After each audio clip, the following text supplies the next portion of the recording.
The year was 2034, and World War III had ravaged the planet for 7 long years. Amber Blackwood, a young but highly decorated military officer, stood at the helm of a covert operation deep in the heart of the Middle East. Her piercing blue eyes, framed by a cascade of snowy white hair, betrayed a steely determination that had earned her a reputation as one of the most ruthless commanders in the Allied forces. Intelligence reports had trickled in, suggesting that a group of civilians in a remote village were harboring members of the resistance, posing a potential threat to the Allied forces' tenuous control over the region. Amber's orders were clear, etched in stone: eliminate any and all resistance, no matter the cost, no matter the collateral damage. As the sun dipped below the horizon, painting the sky in hues of crimson and amber that mirrored the flames of war, Amber's voice crackled through the comms, her tone steely and resolute. "All right, people, listen up. We have credible intel that the village ahead is providing safe haven to enemy combatants. They're aiding and abetting the very scum that seeks to undermine everything we've fought for. Our mission is to neutralize this threat by any means necessary, and I mean any means." Amber's fingers tightened around the comms unit as she outlined her plan of attack. "We'll soften them up with a surgical airstrike, level that village and leave them scrambling. Then, we go in hard and fast, hit them while they're reeling. I want boots on the ground, weapons hot. We'll flush out any stragglers, any resistance fighters they're harboring, and put them down like the rabid dogs they are." Her icy blue eyes narrowed, a predatory glint flickering in their depths. "I'll lead the ground assault myself.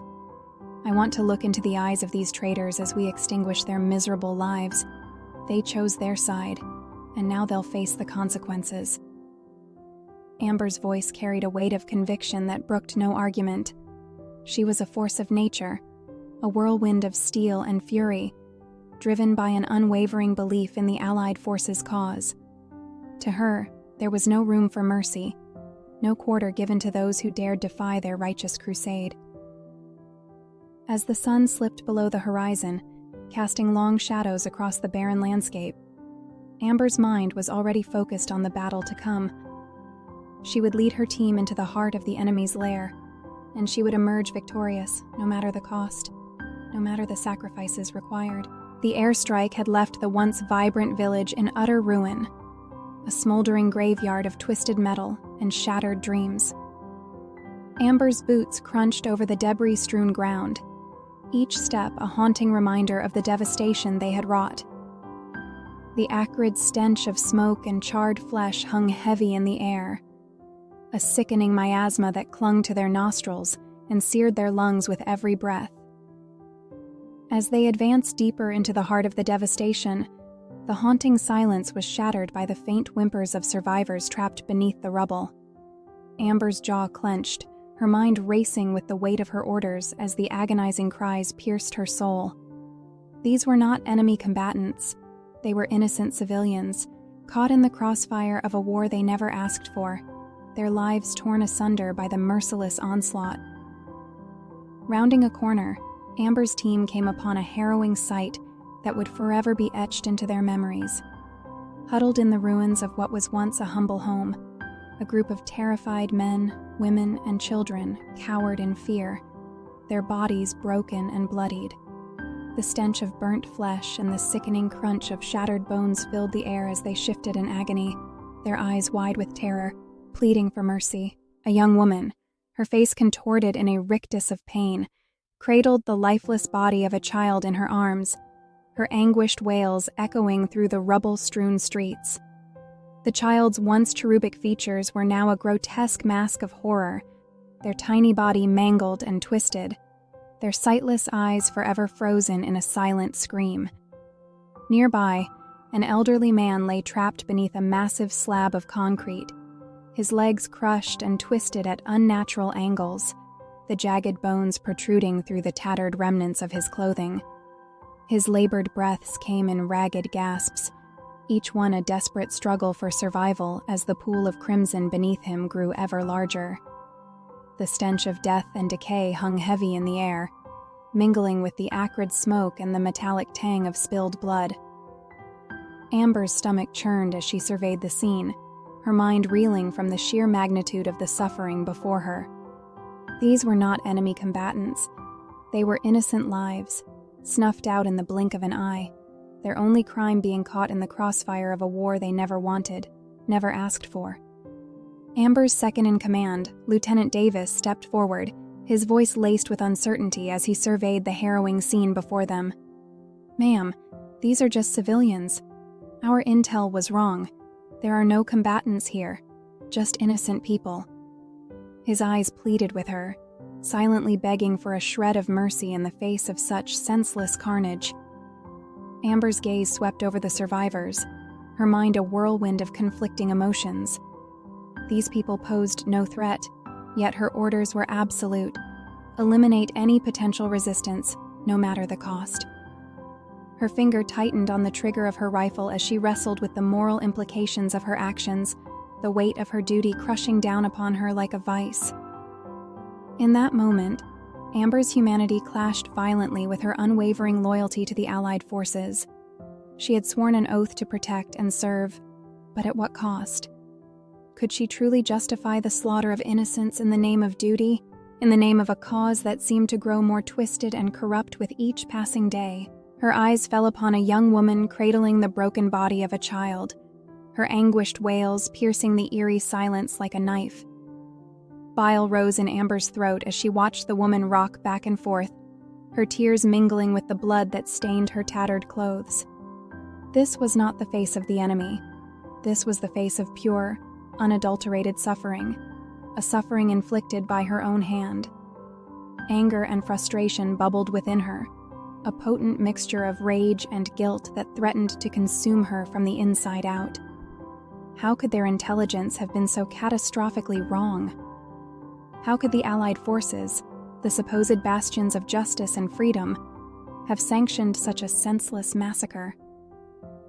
Amber's mind reeled, her faith in the cause she had sworn to uphold shaken to its very core. Were they truly the righteous crusaders they claimed to be, or had they become the very monsters they sought to destroy? Had their pursuit of victory at any cost blinded them to the value of human life, to the sanctity of innocent souls caught in the crossfire? As she looked upon the broken bodies and the haunted eyes of the survivors, Amber felt a part of her own humanity slipping away, eroded by the harsh realities of war and the weight of her own actions. She was a soldier, a warrior sworn to follow orders. But at what point did blind obedience become complicity in atrocity? The silence was deafening, broken only by the soft sobs of a child clinging to her mother's tattered dress. Amber's resolve wavered, and for a fleeting moment she saw not enemy combatants, but human beings, their lives hanging in the balance. With a deep breath, Amber made her decision. Her voice was steady, betraying none of the inner turmoil that raged within her. "Lieutenant Davis, gather the survivors and prepare for extraction. We're taking them into custody for further questioning." Davis's brow furrowed in confusion, but he knew better than to question Amber's orders in the field. "Yes, ma'am," he replied, motioning for the team to secure the civilians. As the survivors were rounded up, their eyes filled with a glimmer of hope, Amber's gaze hardened once more. She had made her choice, but the weight of her actions would haunt her for the rest of her days.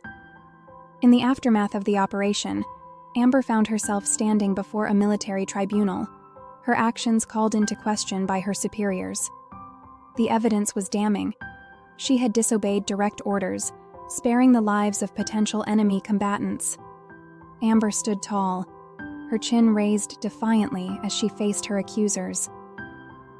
"I made a judgment call based on the information available to me at the time," she stated, her voice unwavering. Those people were not enemy combatants, but innocent civilians caught in the crossfire. To have executed them would have been a war crime, and I refuse to be party to such atrocities. The tribunal room was silent, the weight of Amber's words hanging heavy in the air. Her superiors exchanged uneasy glances, their faces etched with a mixture of admiration and concern. Finally, the presiding officer spoke, his voice grave and laced with thinly veiled condemnation. "Lieutenant Blackwood, Your actions, while noble in intent, directly contradicted your orders. In times of war, such insubordination cannot be tolerated, no matter the circumstances. Amber's heart sank, but she remained steadfast in her convictions, her eyes burning with a righteous fury.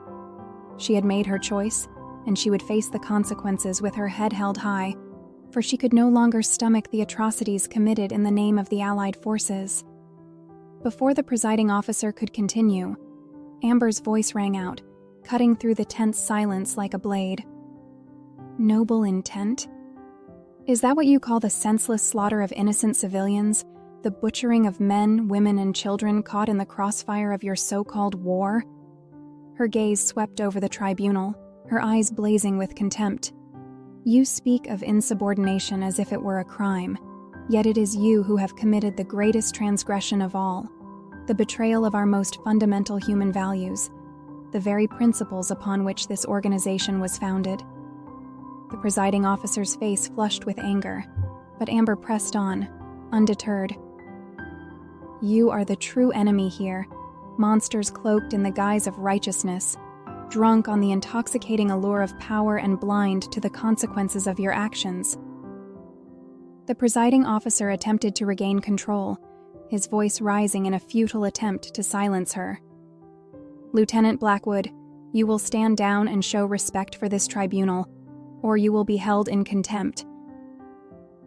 But Amber would not be cowed, her conviction burning brighter than ever. Respect?